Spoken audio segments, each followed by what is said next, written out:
What up, guys? This is your favorite frizzy-haired emu demon, and what I have for you guys today is a fucking insane couple of emu games. I have actually cracked the code, I've discovered the sauce, and I'm gonna show it to you guys right now. This deck is insanely strong. I'm testing out different variants right now. I'm gonna show you guys what my variant was in this video and what my variant is after all the testing that I've done. So, alright guys, so this is going to be the deck list that I came up with after I've done all the testing. My win rate has been absolutely fucking bonkers. I'm going to show that to you in just a second. But basically, this is the deck list I came up with. I took out the 2k counter Sabo and put in the Manjosgard, whatever his name is, and I took out Stussy and put in Rebecca. And the reason for Rebecca is because it's like, bro, Stussy is like high-key dog shit. I know I was playing 3 in my last video. Stussy is dog shit, bro. I'm telling you guys right now that that card is bait. It is a bait card. Now, obviously, whenever I, fucking top with this deck and I'm playing Stussy, don't say shit about it, right? But for right now, that card is bait, right? At least Rebecca can give you some card advantage back and can help block it against the decks that are playing Roger that are very aggressive, right? So worst case scenario is a 1k counter. Basically, playing Rebecca here is very similar to playing the I'm losing my edge. However, it's not a event. It is a legit 1k counter. So what the idea is, losing my edge, basically what it does is it's a 1k counter that gives you a 2k back from the trash. And Rebecca is a 1k counter, but if you play it, gets you a 2k back from the trash and becomes a blocker. So like, not only does it become technically a 2k counter once it's played, but it gets you back a 2k counter. And also what it can do is it can get you back every single one of the elders that you did not actually or that you pitched. Let's say that you had a difficult search and you needed to find the Jupiter rather than the Mars, and on your 7th on turn you need a Mars. Well, this Rebecca is just an extra copy of this Mars, and it turns into a blocker. It's really fucking strong. I really like it. Now, what my deck list was looking like before is to cut 2 Rebecca, cut 2 Charlos, and play 2 Stussy, and then 2 of I'm sorry, not the Charlos. Where's this guy at? This guy. Cut 2 Rebecca, cut 2 Nose Guard, and you got 2k counter Sabo and Stussy, however you say her name. That's it.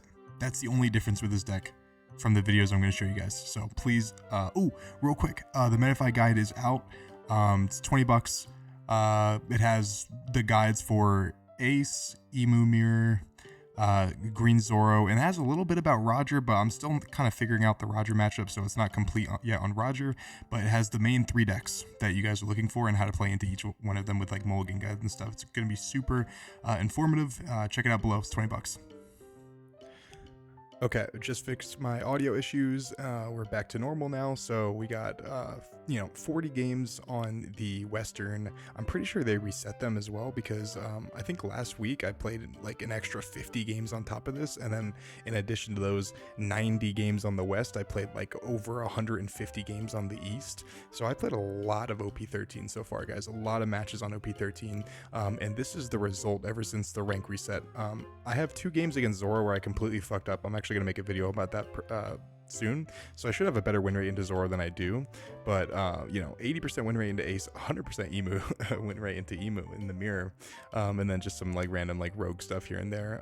Roger's a tough matchup, but I still think we can win that. 50-50 on Lim. Obviously they low rolled the one video, you guys saw of that, but yeah, I mean the results speak for themselves, man. All right, here we are. We have the Tenryubito 70 CD right here, and this guy, if you win, he's not going to be able to say shit because he is completely chat banned. And I'm not going to lie to you guys, I don't know how the fuck I'm not chat banned at this point. You can see, guys, this is when I was playing Stussy right here. In this matchup, I didn't play Stussy pretty much at all. Some of the matchups I did, some of them I didn't. I don't really like Stussy. I feel like you have to go so out of your way to make it like efficient, and then on the very following turn, it just completely dies to your own 10-cost Elder. I'm not a huge fan of it personally. Now, what you're looking for in this matchup, guys, is you are looking for counter, and you are looking for blockers. Right, so I'm gonna go ahead and search for the 10 drop right here. I don't really have anything to do either way. I was looking for counter, so I'm gonna search with Charlia. I'm gonna pitch the Sabo, because all these other cards were like cards I couldn't realistically play. right? These are cards I could realistically use in the following couple turns. So I wanted to pitch the Sabo for that reason. And the reason I did not pitch the Charlia is because, one, I think I already used my leader effect, and two, if I find Stussy later on, then obviously that's what I would like to use the Charlia for. However, because I don't have Stussy in hand, I'm going to go ahead and just use it right now. And what I want to do is I want to use this turn to try to find the fucking counter that I haven't found yet. All right, so I'm going to swing 6 first, of course. You're always supposed to ping as many 6s as possible, especially when your opponent does not have Dawn on their leader, because that means if they do take the life, then they're not going to get the extra draw. And then if the Marco does die, they don't, they draw 2 cards instead of 3. He gives me the 1k counter Atmos now that I am not able to get killed by, now that the Atmos is not able to bounce whatever it is I play, because I have 7 or more cards in my trash. Now in this situation right here, I'm going to go ahead and search for the Never Existed, and I'm going to sequence my stack to put the most counter possible. I don't know what I was doing here. There's a section where my girlfriend was calling me like nonstop about something, so I had to pause the game. I'm going to go ahead and fast forward it whenever I get to that point. But I think do I forget to use leader effect here? I think I do. That's a big mistake on my part. But he's gonna go 6 with the Marco, and I really do not want to give him the 2k counter Jupiter, because I already went through a second one as well. I already pitched one, so I really liked playing Jupiter on my 9 Dawn turn, or on my 7 Dawn turn. So I really did not want to pitch the Jupiter, because I think it's just a really valuable card to play in this turn right here. And that's what we're going to go ahead and do. And I believe the play right here is just trash the Stussy, I believe, even though we are going first. No, this is actually the turn where we do play the Stussy, because we have it in hand. What I wanted to do was play a swing into him for as much as I could. So swing like 8 and 6 into the Marco to get it off the board, and then establish the Stussy play on the following turn. So what we're going to do is we're going to play the Jupiter, swing 8 into the Marco, and see if he lets it go. If he lets it go, obviously that is great for us because he's running out of pressure, which is fantastic. And we are going to play the Charlia. I think we're going to swing 6 here as well. I think we're gonna swing 6 here. And the goal here, guys, is just to clear the board. Obviously, if he's going to save it with the 2k, 1k, he's going to save it with the 1k as well, but it's just to get extra cards out of his hand. We're going to pick up the Jupiter here. We are trashing 2 Shirahoshis, though, which does not feel great. And then we are going to pitch the the elders at your service, once we confirm that we already have all of the elders available to us. But I think we are missing the Nozdro in this situation, so I think that's why we decided to not use our leader effect, or use the elders at your service this turn. And I really wanted to use the elders at your service, but the only issue is we won't have enough to save, and we won't have enough Dawn to save for our equilibrium. So I was kind of debating. I was like, should I use the elders at your service? But I was like, probably not. Should I use leader effect? Probably not. I just have too many things I actually need. So I'm going to go ahead and pass my turn here. This is one of the niche situations where like you just need every single card in your hand and you just cannot afford to pitch any. Because technically you could afford to pitch the elders at your service to try to find the Nozdro, but we really need to find the Nozdro like soon, right? Because that's obviously our card to deal with the Jozu. So he's going to swing 7 into us right here. I'm shocked I won this game, guys. Like, I was very shocked I won this game because he's going to swing 8 into our life and then another 8 into our life. And we just had to take them both, which feels really, really bad. And that's why we saved up the Dawn, by the way. If we didn't save up the Dawn, we were completely cooked. But now we do have the ability actually to, what is it called?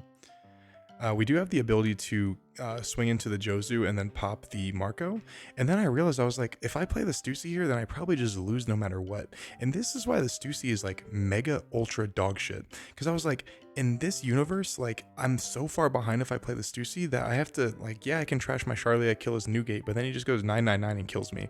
So in this position right here, I just like, I need him to fucking... Like I need to survive, and I'm not finding the Nozdro, which just feels really, really, really bad.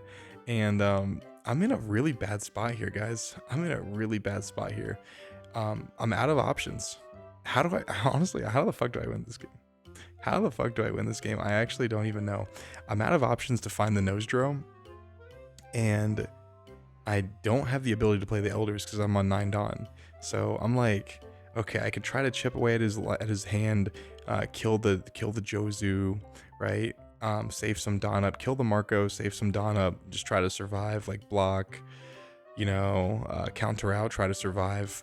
But he is running low on cards, which is absolutely fucking huge for me. It's huge for me. Because that's pretty much how you win this matchup, is you starve them out of resources, and you like, not starve them as in like don't attack into them, but you keep pinging into their board and then taking cards from their hand, and then you go for a game whenever they pretty much like just have nothing in their hand. So I tried to swing another 7 in there. It didn't work too well. I figured I could swing 7, I could swing 8, but the problem is he didn't use his leader effect yet, so no matter what number I swung for, he was probably just going to counter out regardless. So, you know, I'd rather keep the 1 Dawn up just in case I needed it if he decides to go like full fucking aggro, because I only have 1 life and 1 blocker. So I was like, I'm gonna keep the Dawn up and just, you know, pray that, you know, pray that I can fucking, you know, like live to fight another day type shit. Now I think he does make a mistake by not taking his life with the Newgate here, but I'm not really too concerned. He swings 9 here, and then I'm going to go ahead and counter out again, give him the fucking never existed, and at this point I think he's going to swing at the Newgate, and we're just going to block that as well. And I'm like, Jesus, like the punches keep coming, and the first thing we're going to do is we want to basically swing into the Jozu a couple times, because we're going to bait out the counter for the Jozu. And then what we want to do is we want to use nose drill. I shouldn't have done this, by the way. This is really bad math. This is a big mistake. But swinging 7/7/7 into, or swinging 7 into the Jozu multiple times would have been so much better, because we would have baited out counter to kill the Jozu, and we would eventually kill the Jozu either way, or we would have kept pinging like really good numbers into it. And if he let it go, then we can turn our attention to the Newgate right here, and then to go 12 into a 10. So this was a big mistake on my part. I should not have done that at all. I needed the nose drill in the trash, or if I didn't, I would have pitched the Stussy, no problem. I find a Jupiter just because I needed the counter, and then obviously I don't kill anything with that. And because I don't have any Dawn up, I am forced to go, I believe, 10 to a 10 and save 1 Dawn up as like a bait. But that's the unfortunate part, is, or maybe do I even go into it at all? I don't think I do. I think what I do is I just leave it up. No, I think I do swing into it. This is one of those situations where I don't mind swinging with the nose dro though. Yeah, I don't mind swinging into the nose dro though, because it's like swinging with the nose dro. Because if he does decide to swing with his leader and his blocker, like, sure, like if he swings with ace, I can probably counter out. If he swings with the Newgate, I can probably block. If he attacks with the blocker, then that's fucking great for me, because now he has 4 cards in hand, 2 life, and I have like hella attacks, right? Whether I kill him this turn or not, I can just bleed his entire hand dry by just swinging into his board, because I can reduce it by 2,000. So like that's pretty much like why I attacked with the nose draw here, and I attacked with my leader, and I went 8/8 into his life, because while it is usually much better to attack into characters, and with the amount of Dawn I had, I couldn't exactly do that. Now in this position, I'm like, holy shit, like there's no way I win this game, but I just had to double 2k out of this. Obviously, if I had the never existed, that would be so much better. Swings 10 into my life, and I go ahead and block. He swings 10 into me, 12 into me, I go ahead and block. And I'm like, bro, like I need a break, bro. I'm fighting for my fucking life at this point, bro. But I'm gonna keep doing exactly what I say in my Metafy guide. I say fucking just keep pinging into their board. Now, obviously, I talk about more shit than that, so obviously look it up. Cop the guide, boys, cop the guide. Nah, but 8 into an 8, he has 6 cards in hand, so I'm gonna keep just draining cards from him over and over and over again. And obviously I'm gonna play the Elder this turn, so I'm gonna be able to swing into the Newgate multiple times for a bunch of 8s, and then I'm going to obviously reduce it down even more if he decides to save it, and then I'm going to be able to pop the Yamato with the Mars. So basically he's only going to be able to have probably 2 attacks. He's going to have 1 Yamato and 1 of the Newgates, and then his leader. So he's going to have, he's usually not going to attack with the Newgate blocker. So he's only going to have 2 attacks, and I'm going to have 2 blockers. So I think I'm in like a better spot here than I thought I initially was. But I do get the Newgate off the board. And at this point, I'm like, do I swing into the Newgate? I don't think I do. I don't think I swing into the Newgate here. I think I'm going to pick a bunch of 7s because I still want to I want to swing into the Newgate. So I want to ping 7, ping 7, ping 7, and then swing like 10 into the blocker Newgate just to get a bunch of cards out of hand, because this deck does play a lot of bricks and they usually cycle them out over time with their leader effect. But if I attack all at once, then they're not going to have that much counter, because a lot of their counter is just dead cards that once they use their leader effect, it's going to be gone. But I swing 6 here and he decides to take it, which is very unfortunate because I think he knew I was going to go into that fucking that Newgate right there. Gonna go ahead and pitch the Stussy finally that's been stuck in my hand since the beginning of the game pretty much. They're in the middle parts of the game, and I'm going to go ahead and search first. You always want to sequence your searches first to see what's the best card you want to discard. Put the 2K in front. I'm going to go ahead and pitch the Charlia. And then I believe, obviously, because I don't want to play into Roger here, I think I just go 10 into a 10 just to get the extra card out. I know it's only a 1K, but it's just that one extra card. It could be a 2K too if he runs out. Could get some information, but he does give me a 1K, and that's helpful, man. Like that Garb could turn into something really fucking good. But at this position right here, I'm in like a decent position because he only has 2 attackers. If he attacks with the Newgate, then he just probably loses on the following turn, especially if I draw an Elder. Because if I draw an Elder, he doesn't know I don't have an Elder. So if he just goes like swing with Newgate, swing with Yamato, swing with Leader, I take one, I counter one, take the other, and then block the other, and I have 1, 2, 3, 4, 5 attacks on the following turn plus a Nostro from the Elder if I have the Elder. If not, then hopefully I can keep a Nostro in hand when I counter one of the attacks, and I can use my leader effect or my stage to swing into his life with the Nostro. For Dawn, I can swing another 8 technically.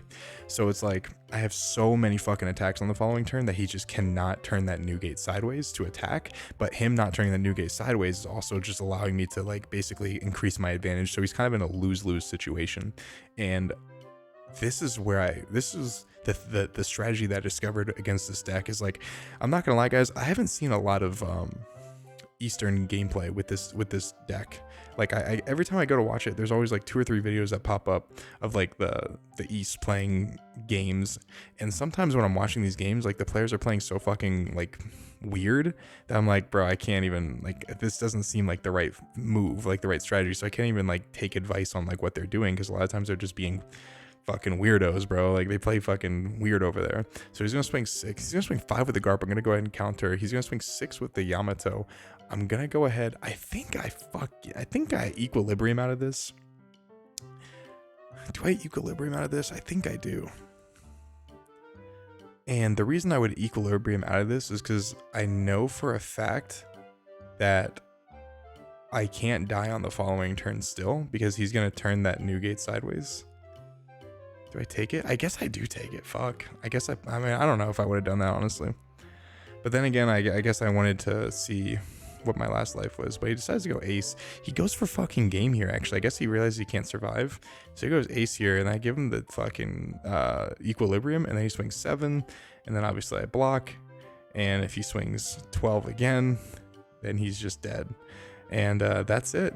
3 bricks, 2 2Ks, and I was somehow able to win this game. I have no fucking idea how I was able to win this game, but yeah, guys, like this is the strat, bro. I discovered the perfect way to play Emu, and my win rate is just skyrocketing with this leader, and I'm glad I was able to make this video to kind of share it with you guys, because I've been having a lot of fun playing this deck. I haven't had this much fun playing a deck since, I hate to say it, guys, but Doflamingo. Blue Doflamingo, and you guys know that was my fucking baby right there. So let's see if this deck is gonna treat me as well as Dofi did. But yeah, guys, much love to y'all. I'll see y'all on the next video.